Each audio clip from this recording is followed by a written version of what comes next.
Oke, Assalamualaikum warahmatullahi wabarakatuh. Yang terhormat kepada Bu Mentari Clara Dewanti selaku dosen dari mata kuliah SKB. Di sini kami kelompok 10 ingin mempresentasikan bahwa kami membuat produk dengan nama EcoBun.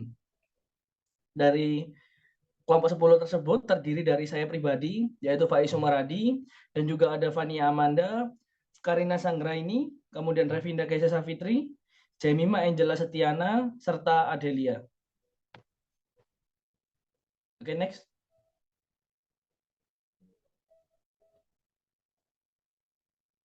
Nah, kenapa sih kok kita membuat sebuah produk EcoBun sendiri? Karena Indonesia sekarang itu darurat sampah plastik, yang di mana komposisi sampah berdasarkan sumber sampah itu yang paling besar yaitu hasil sampah dari rumah tangga. Itu sangat besar sekali, ada sabun, sampo, kemudian pemakaian-pemakaian rumah tangga itu sangat besar sekali dampaknya di Indonesia.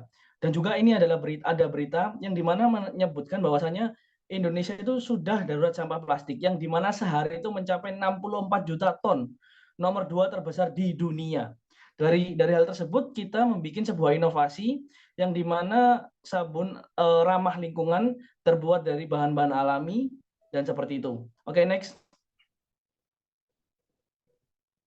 Sabun EcoBun sendiri kami akan menggunakan buah lerak sebagai bahan dasarnya. Kenapa sih kok kita memilih buah lerak sebagai bahan dasarnya? Karena buah lerak sendiri itu merupakan buah yang sangat melimpah sekali di Indonesia, dan juga buah lerak ini adalah penghasil saponin atau mungkin busa alam yang dimana itu pada zaman dulu itu sering sekali digunakan untuk mencuci kain batik, yang agar kain batik itu tidak luntur warnanya atau mungkin catnya. Nah, dari situ kita juga bisa memanfaatkan buah lerak untuk memakai sabun yang kita ambil ekstraknya, terus kemudian kita proses sedemikian rupa hingga menjadi sebuah sabun tablet, yaitu EcoBun. Buah lerak sendiri juga memiliki banyak sekali manfaat dan juga sangat melimpah sekali di Indonesia yang mungkin pemanfaatan itu sangat kurang di Indonesia sendiri. Bahkan petani buah lerak di Indonesia itu sangat banyak dan mereka itu bingung untuk mempromosikan atau menjual, mendistribusikan bola rak ini kemana. Maka dari itu kita EcoBun ingin memakai buah lerak sebagai bahan dasar kami, karena selain juga itu buah alami yang memang berasal dari alam, kami juga akan mendukung para petani lokal untuk terus memproduksi buah lerak, untuk terus menjual buah lerak agar tetap ya saling menguntungkan seperti itu.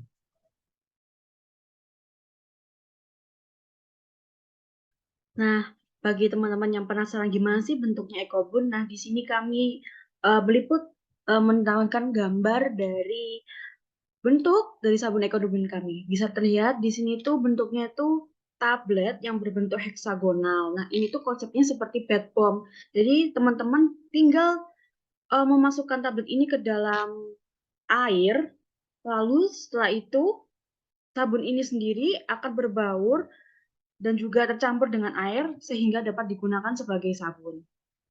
Nah, EcoBun sendiri merupakan inovasi sabun lerak yang berbentuk tablet sebagai pembersih inovatif sustainable era 5.0.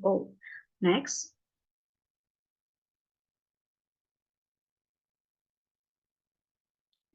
Nah, selanjutnya kita menuju pada analisis SWOT. Di sini ada strength, yaitu kekuatan dari EcoBun sendiri. Nah, kekuatan dari EcoBun sendiri merupakan sabun dengan bahan baku utama lerak, sehingga sabun kami ini meminim limbah sampah. Jadi, bisa dikatakan bahwa sabun ini merupakan sabun dengan produk yang mendukung sustainability 5.0. Dan juga poin tambahannya juga sabun kami ini merupakan sabun inovasi yang berbentuk tablet yang dimana jarang sekali ditemukan di pasar. Nah, itulah dari kekuatan dari produk kami. Lalu selanjutnya adalah weakness atau kekurangan dari produk kami. Yang pertama, dalam produksinya kami masih menggunakan alat-alat atau produk yang sederhana. Untuk itu, kami masih memerlukan tahap pengembangan dan juga analisis produk sabun yang lebih jauh lagi, sehingga kami bisa berkonsisten untuk memenuhi keinginan pelanggan kami. Lalu ada opportunity, di sini opportunity-nya yaitu ada Harga yang sangat terjangkau yaitu satu unitnya ada seharga 19.000. Namun teman-teman jangan khawatir, harga 19.000 itu bisa digunakan dalam berbulan-bulan. Seperti yang sudah saya jelaskan tadi, jadi satu sabun kecil itu, tablet itu bisa dilarutkan dalam air sebanyak 250 ml. Nah, sabun 250 ml atau 300 ml bisa. Nah, itu tuh bisa kita gunakan berbulan-bulan. Jadi jauh lebih hemat. Nah, selain itu, opportunity kami, yang sudah saya jelaskan tadi, kompetitor dari produk kami itu yang serupa itu masih jarang. Belum ada atau malah jarang produk yang menjual sabun tablet yang berkonsep seperti Bedroom seperti kami. Nah, selain itu, pasar sabun kami yang luas. Nah, sabun ini pasti kan digunakan oleh semua orang ya, maupun dari anak kecil dan lain-lain. Nah, sabun ini kami ini merupakan sabun aman yang sudah teruji untuk kulit sensitif. Nah, thread-nya sendiri di sini, yang pertama adalah kurangnya edukasi lerak di Indonesia, kurangnya masyarakat sadar pentingnya sustainability di masa kini, dan juga masyarakat masih ragu nih terhadap produk sabun yang baru muncul di pasaran.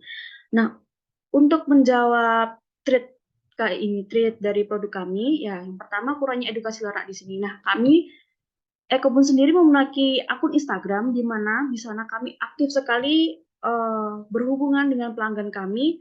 Dan di sana kami suka memberikan materi seputar manfaat lerak dan kegunaan-kegunaannya. Dah, tak kalah penting lagi di Instagram juga kami sering kampanye mengenai pentingnya sustainability di masa sekarang ini. Nah, hal tersebut kami lakukan supaya masyarakat tidak ragu lagi untuk mencoba produk sabun kami. Next.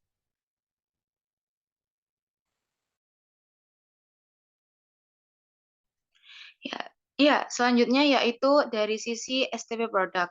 Dari sisi segmentasi sendiri, Ekobun menyasar kepada orang laki-laki maupun juga perempuan dengan usia rentang 20 hingga 35 tahun yang dimana hidup di wilayah perkotaan yang memiliki concern terhadap sustainable atau yang orang-orang yang peduli dengan lingkungan. Kenapa? Karena sesuai dengan visi kami, Ekobun sendiri hadir untuk memenuhi kebutuhan dari orang-orang yang memang concern terhadap sustainable dan membutuhkan produk yang sesuai dengan visi mereka. Lalu yang berikutnya yaitu dari sisi targeting. Dari sisi targeting, kami menargetkan pangsa pasar sustainable atau less waste sesuai dengan visi kami, yang dimana dengan produk Ekobun sendiri yang minim sampah, kami cocok untuk masuk ke ranah pasar sustainable. Lalu juga kami menargetkan kalangan menengah ke atas, yang dimana biasanya orang-orang dari kalangan menengah atas mereka lebih concern terhadap kualitas produk dibanding kuantitas, maksudnya itu dari sisi harga. Karena dari sisi harga kami yang 19.000 dengan ukuran kurang lebih 250 hingga 300 mili itu mungkin untuk beberapa orang di Indonesia sendiri itu mungkin terlalu mahal dengan harga 19.000. Namun biasanya untuk kalangan menengah ke atas yang mereka memiliki daya beli tinggi, mereka tidak masalah mengeluarkan uang segitu, tapi mendapatkan produk yang memang bagus. Lalu untuk positioning dari Ekobun sendiri menempatkan diri sebagai brand sabun cuci tangan yang berbentuk tablet yang dapat menjadi pilihan bagi orang-orang yang berkulit sensitif dan memiliki gaya hidup sustainable atau less waste, sehingga Ekobun sendiri merupakan jawaban atas permasalahan yang ada di masyarakat maupun lingkungan. Karena Ekobun sendiri peduli dengan lingkungan dan merupakan inovasi terhadap era 5.0. Next. Ya, lalu dari segi marketing mix-nya atau 4P, dari sisi produk, Ekobun sendiri merupakan produk inovasi sabun tablet lerak yang diolah ekstraknya menjadi salah satu star ingredient sabun cuci tangan tersebut, yang dimana hadir dalam bentuk 3 varian aroma, yaitu yang pertama lemon, kedua lavender, yang ketiga rose, yang dimana Ekobun sendiri hadir dengan packaging yang terbuat dari kertas eco-friendly, yang dimana nanti setelah penggunaannya, kertas tersebut bisa dikompos sehingga dapat meminimalisir sampah yang dihasilkan setelah penggunaan. Dan juga dari kemasan botolnya itu dapat digunakan secara terus-menerus karena Ecobon sendiri hadir dapat menjadi refill juga, jadi tidak harus membeli dari kemasan botolnya. Yang dimana hal ini dapat menjadi pendukung untuk kebersihan lingkungan. Lalu selanjutnya yaitu dari sisi harga. Untuk harga dari Ecobon sendiri itu dibanderol dengan harga 19.000 dengan berat bersih sekitar 4 gram per tabletnya, yang dimana harga tersebut telah ditetapkan dengan melalui proses dari pertimbangan biaya produksi dan juga dari harga kompetitor, yang dimana harga tersebut ditetapkan yang dapat diterima oleh pasar, tapi dengan juga kualitas yang baik.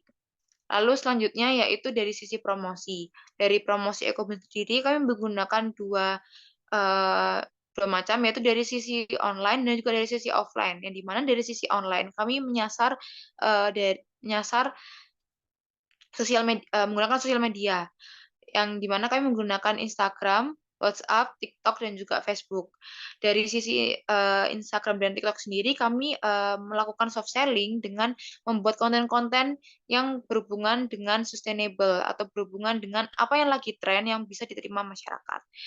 Lalu selanjutnya dari pemasaran offline sendiri, kami melakukan pemasaran melalui event-event, yang dimana bisa melalui event Car Free Day, juga event festival, expo produk, dan event-event lainnya.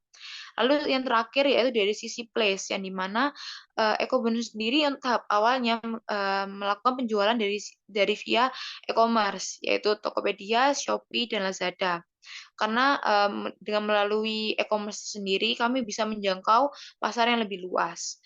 Lalu juga kami ingin agar produk Ecobon itu lebih mudah didapatkan, gitu, lebih cepat didapatkan, sehingga kami juga menyasar ke toko-toko offline dengan melalui minimarket dan gerai kecil, yang dimana harapannya kami juga dapat menjual lebih dekat gitu untuk konsumen-konsumen, karena kan kalau di minimarket dan di gerai-gerai itu biasanya lebih cepat kan untuk didapatkan. Next. Yang pertama ini ada layout bisnis. Pada awal mula perkembangan dari bisnis kami ini, kami lebih memfokuskan diri untuk memperkenalkan dan juga mendistribusikan produk kami melalui online, yaitu seperti e-commerce itu melalui Shopee dan untuk sosial media sendiri itu melalui Instagram. Nah, berikut merupakan gambaran atau layout dari Shopee kami dan juga Instagram milik kami. Selanjutnya yaitu cakupan luas produk, di mana setiap kali produksi ini kami dapat menghasilkan produk sebanyak 50 pieces yang sudah siap untuk dijual. Sedangkan untuk alur proses produknya sendiri, itu yang pertama ada mixing, di mana pada proses ini kami melakukan pencampuran bahan dari bahan kering dan juga bahan basah menjadi satu. Lalu yang kedua ini ada molding. Nah, pada proses ini yaitu dilakukan pencetakan bahan tersebut, bahan yang sudah dicampur tadi, ke dalam mold sabun. Yang ketiga ada proses pengeringan. Pada proses ini kami melakukan pengeringan sabun dengan memberikan tekanan pada sabun sehingga sabun ini menjadi padat dan juga tidak pecah. Nah, yang keempat ini yaitu proses pengemasan, di mana proses pengemasan ini kami mengemas sabun tersebut ke dalam kemasan kertas yang dapat didaur ulang. Next. Selanjutnya yaitu aspek manajemen. Nah, pada aspek manajemen kali ini yaitu pertama mengenai planning, organizing, actuating, dan juga controlling. Nah, yang pertama yaitu planning, di mana pada planning ini pertama-tama kami akan melakukan untuk pencarian pemasok bahan baku dan juga melakukan kerjasama bisnis dengan manajemen pemasok. Selanjutnya, kami akan melakukan proses produksi bersamaan dengan mengaplikasikan ide desain kemasan dan juga sosial media. Selanjutnya, kami akan melakukan penyusunan strategi pemasaran berdasarkan hasil riset yang telah dilakukan. Dan terakhir yaitu kami akan melakukan inovasi atau menciptakan inovasi serta melakukan pengembangan produk baru ketika bisnis kami sudah cukup stabil. Selanjutnya yaitu organizing. Nah, di sini ada beberapa struktur organisasi pada bisnis kami. Yang pertama ada Chief Executive Officer atau CEO, yang mana berperan sebagai pengambil keputusan tertinggi dalam tim sekaligus menetapkan strategi apa yang akan dilakukan ke depannya. Yang kedua ada Chief Financial Officer atau CFO, di mana berperan dalam merencanakan serta mengelola anggaran perusahaan, dan juga mengawasi kinerja serta stabilitas keuangan perusahaan. Yang ketiga ada Chief Operating Officer atau COO, di mana berperan dalam mengawasi dan juga mengendalikan kinerja operasional keseharian perusahaan agar senantiasa berjalan secara efektif dan juga efisien. Yang keempat ada Chief Marketing Officer atau CMO, yang mana berperan dalam mengawasi, mengembangkan, dan menetapkan strategi marketing yang tepat untuk perusahaan. Dan yang kelima atau yang terakhir, ada Chief Technology Officer atau CTO, di mana berperan dalam mengawasi data perusahaan, keamanan, pemeliharaan, dan jaringan perusahaan, serta mengelola teknologi roadmap perusahaan. Baik, selanjutnya yaitu masih pada aspek manajemen, yaitu Gantt chart kedua. Setelah tadi dijelaskan mengenai 6 bulan tahun pertama, kita melakukan apa? Selanjutnya yaitu 6 bulan setelahnya. Masih di tahun pertama, target kita yang pertama yaitu mendapatkan 20 customer per hari, dimulai dari bulan ke-6, karena kita rasa dengan bulan ke-6 sudah cukup stabil untuk pembelian tiap harinya. Yang kedua yaitu menambah varian baru dari produk kita yang mungkin kita akan launch pada bulan ke-7. Dan yang ketiga, mendapatkan 50 hari customer per hari, dimulai dari ketika kita sudah launch varian baru, harapannya dengan adanya varian baru ini menambah daya tarik pelanggan kami yang mungkin sudah tetap ataupun akan ada pelanggan yang baru. Ini dimulai dari bulan 7, lalu berlanjut ke bulan-bulan selanjutnya. Harapannya untuk 50 customer per hari akan stabil setiap bulannya. Lalu selanjutnya di target kami yang keempat, itu ada bekerja sama dengan usaha lain, entah itu ada proyek bersama supaya membuat besar nama brand kita dan juga produk ataupun usaha kami. Itu dilaksanakan pada akhir bulan pertama. Lalu selanjutnya menetapkan supplier tetap. Setelah kita mungkin beberapa kali beli bahan baku pada supplier yang berbeda, akhirnya di bulan ke-11 tahun pertama kita akan mencoba untuk menetapkan supplier tetap dan mungkin juga kita bahkan bisa bekerja sama untuk mendapatkan harga yang lebih rendah ke depannya.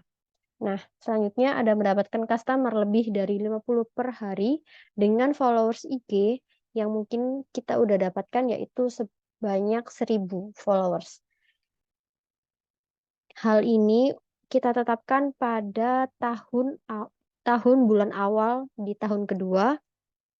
Lalu di tahun-tahun ataupun bulan berikutnya kita tetap melakukan quality control produk dan usaha serta umpan balik customer dan evaluasi untuk keberlanjutan bisnis seperti yang telah dijelaskan oleh teman saya tadi. Nah, selanjutnya yaitu mengenai aspek manajemen, yaitu mengenai bagaimana sih kita membangun tim kita dan juga beserta job deskripsi. Atau sama halnya seperti kita memiliki SDM awal pada bisnis ini sebanyak berapa.